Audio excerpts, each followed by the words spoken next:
Elles ne veulent plus vivre dans la clandestinité et l'humiliation.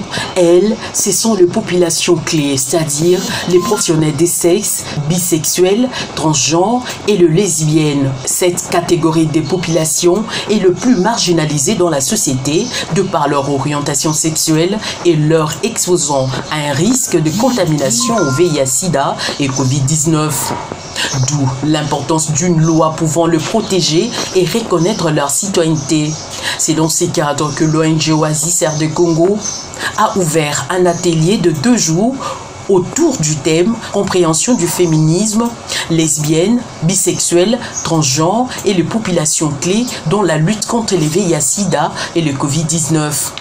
Ces questions sont d'une grande importance aujourd'hui et exigent que des informations utiles et à sortir des échanges fructueux nous soient fournis au travers des exposés thématiques et contributions enrichissantes sur les stéréotypes du genre et l'actualité du féminisme en RDC, ainsi que décryptage éclairé de la notion émergente population clé dans la lutte contre le VIH, Martibi, dans le contexte sanitaire particulier de la COVID-19. Le lancement officiel des travaux a été présidé par le Dr Hilaire Mboli, 3e vice-président du Conseil national multisectoriel de lutte contre le VIH-Sida.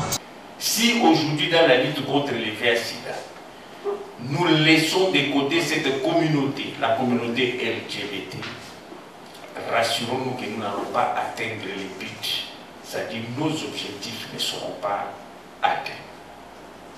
Ainsi, pour ces 2 jours d'atelier, tel que expliqué par la coordonnatrice de Oasis, moi je déclare ouvert cet atelier qui commence à partir d'aujourd'hui et qui va chuter demain. Signalons que plusieurs intervenants au cours de cet atelier ont abordé des questions de fond sur le féminisme LGBT, transgenre, en vue de lutter contre la discrimination liée aux préjugés de genre.